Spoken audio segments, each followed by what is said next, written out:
In 1949, I remember it well, in New York, a young man came upstairs to one of these great publishing offices. And he had a stack of stories he had published. And he wanted to be like Langston Hughes, but more importantly, he wanted to repudiate what John Steinbeck was writing about Mexicanos and Chicanos and people, his people. These caricatures, these lazy, sombreros, these drunks, these people who could do nothing, couldn't think, these kind of people who were illiterate. He said, no, it's far more interesting, far more complex. You're missing a great chapter of the great American literary experience. And the editor just looked at him.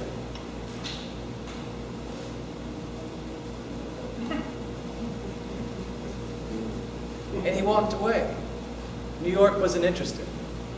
They had Langston Hughes. We were having the tail end of the great. We had people like Bill Dimby at the tail end of the Harlem Renaissance. We had Steinbeck, and he was going to define the West. We had other writers. We had the great Western sage country writers and all those guys, and the cowboys, and the labor writers. But we didn't need those. What did you call them? Chicanos? In 1949. And this young man went back to Tucson. And he was working 1,000 jobs. This young man, his mother had been a seamstress, his father had been a tailor, and he had worked himself, and he had, had a young family. And of course, like many people, he had signed up and went off to World War II, and he was assigned in Brazil as a radio man, and he came back, but he wanted to write. He read all the great writers. He loved Faulkner, he loved Borges, he loved all the great writers who were defining, and he wanted to tell his story, this magical place that no one had discovered. He began to publish, he began to go to school, and it was a great professor. Someone like, I don't know, maybe someone like Salomon Baldenegro. Yeah. There at the university, there was one professor who said, let me work with you. Let me help you work and publish your studies. And he got his degree, amazingly. He got a BA in Spanish and literature. And this professor helped him publish in the Arizona Quarterly. In 1947, he published this landmark story called Barrio Viejo, saying some people see this as a desperate outpost, but not those who live there. We see this as another part that we want to live in. We want to celebrate the good and the bad. 30 years ago, I worked my way to go to Berkeley. I was the only kid in Berkeley wearing cowboy boots, which I had to give up tonight. And I took this course with the great professor, Carlos Munoz, the first Chicano to get a PhD, a man who was awaiting a 90-year prison sentence because he had been part of the East LA riots. And he said, hey, when I was waiting to see if I was going to go to prison for the rest of my life, I realized I had to read, I had to write, I had to become a historian, I had to reclaim our stories. And I was just this buck-toothed little hillbilly kid, redneck, sitting in his class. And Carlos looked at me and he says, and you, güero, do you know what a Chicano is? I never raised my hand saying, Chicano is the short way of saying Mexicano, but it is the long way of saying everyone here. Mario Suarez, the first man to ever publish in literature the term Chicano, and not just simply the first person to write Chicano and goes on to his stories, but to identify, to celebrate, to say there's a complexity of here in our community that you're missing, a complexity of Chicanos. It's not some caricature. It's the short way and it's the long way of trying to capture this maravilla of Barrio Viejo. And now we're here to tell those stories. Greatly from one home to another, nevertheless, it is still capirotada. And so it is with Eloyos Chicanos. While being divided from within and from without, like capirotada, they remain Chicanos.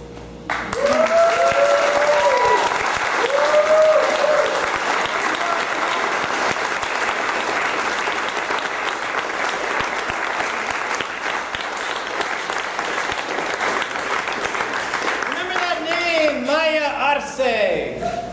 It is her name, of course, of the students who have standing in the federal court.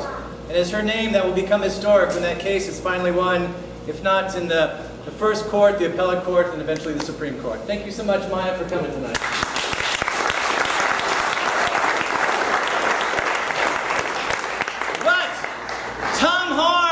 sent his regrets that he couldn't make it tonight.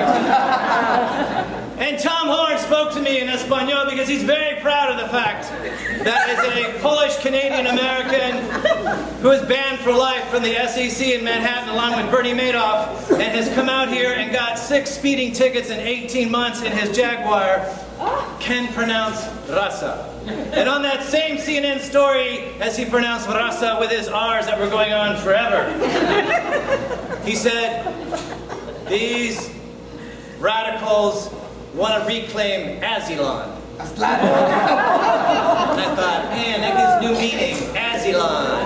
And so, thanks to these Chicanos we have today, they made a guidebook for Tom Horn saying, looking for Azilon. And you too can have this travel guide for Tom Horn as you leave again, as you're going through the commerce here. If you'd like to make a donation to the Mexican-American Raza Defense Fund, Raza, as Tom Horn says, then you can pick up this, and please give your donation once again to the jar. We have all sorts of things for you. We don't want anyone to go home alone tonight. And if you need a partner, please pick someone else in here too. When SB 1070 happened, how do we respond? And we look to our poets.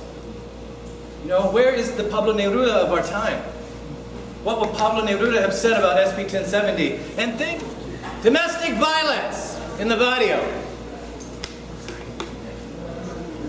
In that same year, a young woman named Florence Anthony understood what domestic violence was about. Horrific violence, sexual violence. In the same barrio, and she wrote about it. And of course, Florence Anthony went on to win the National Book Award. And that is our next reading, no? To read from the works of I, who said it was living in the Mexican barrio that helped shape me as an African American and a Japanese American to write my works. And have we heard of I, a woman who was shaped by the University of Arizona by Richard Shelton, but always came back to the barrio and talked about the incredible violence against women that we never talk about.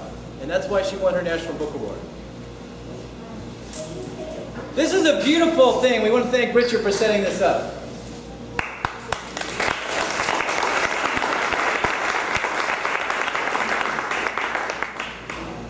But we shouldn't be here tonight.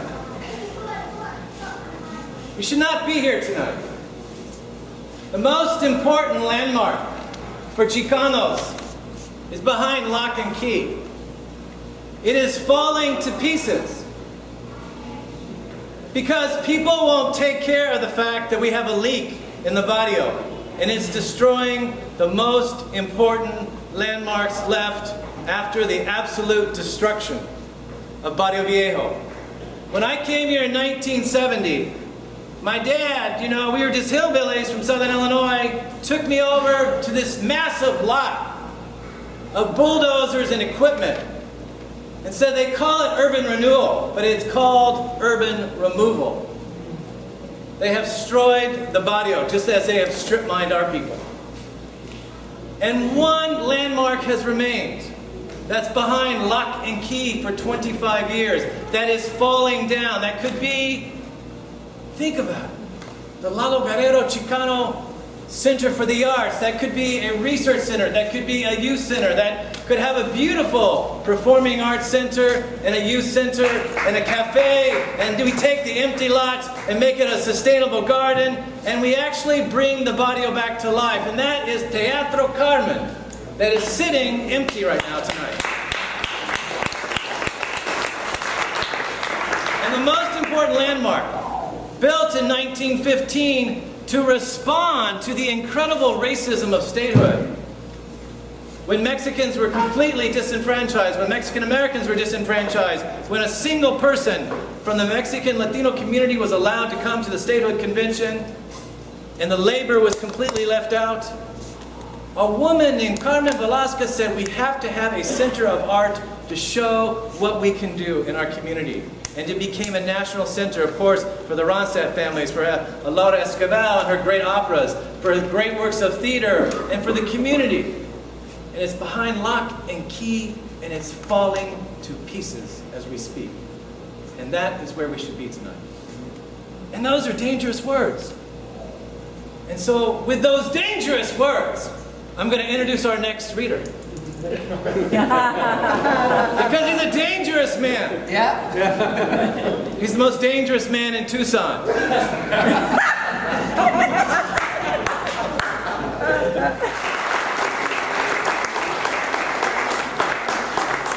I'm going to finish with one more story.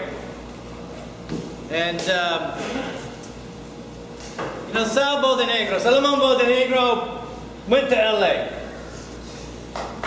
And he brought back the movement for us, right? The Chicano movement. And we've written so much about his historic legacy. But there's a story of what he really found in LA that he didn't tell us. That we've realized now from Mario Suarez. That he brought back a suit with him. And every night, Sal, when everyone is logged off of Facebook, he goes into his closet, makes sure his wife is not looking. And he pulls out the suit, and he puts it on with the pleats. And he moves with the rhythm, like Kid Zopilote. You see, when Pepe Garcia came back from LA, they began to call him Kid Zopilote, and he did not know why. He just didn't like it. He'd get in fights and scrape, and he'd say, "Why are you calling me Kid Zopilote?" He dated a girl, a beautiful girl. She had spiked curls and dresses so short that they bared her garters, and everyone still called him Kid Zopilote. And he said, maybe I should change girls. So he did. He got this beautiful girl with red slacks and a high pompadour, and they still called him Kid Zopilote. He dated all the girls he could, and they called them the Kida Zopilotas. And none of the girls would want to dance with him, even though he had the rhythm better than anybody else. He didn't know what to do. He went one day to his closet, and he opened it up, and he took out his suit very carefully, and he put it on. And his mother walked in. She said, "Pepe, what kind of suit is that?" "Ma, this is the Styliacho in Los Angeles, Califo." "Well, I certainly do not like it, Pepe." "Mom, I like it. And I will tell you why. When I was in California, I was so lonely. And I went to all those squares and they couldn't get the girls. But then I saw these other guys who put on these suits. And they got the girls at the dances." "But I do not like the suit, Pepe. It does not become you. I know that you came back from California, a cursed pachuco, a no-good suit suiter. And I'm very sorry I ever let you go in the first place to California. I'm only thanking Jesus Christ that your father is dead so he can't see this moment." "Well, Ma, I'll tell you something else. Right now, I'll tell you how I feel about it. I used to think the same way. I used to think I would never put on one of these suits. But now, I like it. And I don't care what those squares in Tucson think. I'm gonna wear what I please. You will not leave this house with that suit on, Pepe. I will not let the neighbors see you." Well, Pepe went out. He would hang out with all the zoot suiters and the pachucos. They would do what zoot suiters and pachucos would do. They would spit on the sidewalk and watch him. And finally, one day, he went to see his tío who had come back from Mexico. Because he wanted to find out, why are they still calling me Kid Zopilote? So he went and he woke up his tío in the afternoon. And they started a fire and made breakfast. He said, "Tío, you are a relativo. Tell me, I used to be called Pepe Garcia, and now they call me Zopilote. Why? What's the true meaning of Kid Zopilote?" The Zopilote is a bird. See? Yes, the Zopilote is a bird. Yeah? Well, in truth, it's a funny bird. It's more like a buzzard. I remember the Zopilotes very well near Mazatlan because the weather is very hot. And the damn Zopilotes are black as midnight. And they used to have these big beaks and they were a lot of feathers and they're really ugly. And I used to kill them with rocks. And they would come down to earth like giant airplanes and they'd hit the earth and they keep sliding forward. And they sort of look like punks that walk into a bar, you know. And these damn Zopilotes, when they eat, they only eat what has previously been eaten. And then they choke and they puke. And then there's another Zopolote who comes behind and he eats the puke of the first one. And then they look for a tree and then they ease themselves on the poor tree and the tree dies. And then after they go and they eat more puke and they ease more trees and more trees die. And then more people eat puke. Do they call me Zopilote because they think I eat puke? Well, not necessarily, Pepe. There might be other reasons. But I wouldn't worry about it. You see, it is said that a Zopolote can never be a peacock. And you probably brought it on yourself. Well, he went to hang out with the rest of the Pachucos. And he finally met a man at Kaiser's. And he offered him a cigarette. And he liked this cigarette. It's a different cigarette. And he said, I'll pay you for them. He said, no, you don't have to pay me for them. You just bring your friends here and I'll give you one of these cigarettes. Fair enough. And so he brought his friends. And soon his friends were coming in many affected ways to get those cigarettes. Talero Fernandez crept on the floor like a dog. And Chico Sanchez went up and down Meyer Street challenging everybody after those cigarettes. And Gaston Fuentes opened his fly of his pants and he wet the sidewalk after those cigarettes. And Kid Zopolote panted like a dog and then passed out in the back room of Kaiser's after those cigarettes. Everybody wanted those cigarettes. And all the squares asked him, do you even work? Me, work? Are you crazy? I don't have to work. I have money. I sell kick smokes. And I can get you fixed up for $5 with lavata that is really good looking. You're going to get in trouble one day. And one day he did. One day Kid Zopolote was caught in a riot with the Pachucos and the Mexicans at the high school. Tucson High School. This is why Salvo de Negro started this whole problem that we have in Mexican American study. At the high school, their dignities were being insulted by the fact that a few illogical people like Tom Horn were beginning to see a zoot on every Mexican and a Mexican in every zoot. And so the Mexicans from the high schools were sent home and the Pachucos were rounded up and put into jail. Well, I'm glad it happened to you, Pepe, said his mother. I'm glad. Now you'll get rid of that suit. And at the jail, they shaved his head off. He went home so nobody could see him. He didn't want to see anybody. He didn't want to listen to music. He didn't want to do anything. He was humiliated. And so he picked up the guitar and began to play. Pepe, his mom said, you play wonderfully. You never told me that you play. And he continued to play. He played so well, a neighbor came over who had never talked to him, and he said, Tocas bien, you play well. Can I come play with you? I learned some songs from my cousin. He said, whatever. And they began to play in the back of their lot. They played so well that finally, when his hair was respectable, they would go from party to party. They would go to women's lunches. They would play on radios. They were summoned everywhere. And his friend said, Pepe Garcia will be the finest guitar player in the whole Southwest. And Kid Zopolote didn't say anything. But when his hair grew long, like Richard Martinez, and sat in the back of his head, and like Richard, and he would just shape it like a ducktail,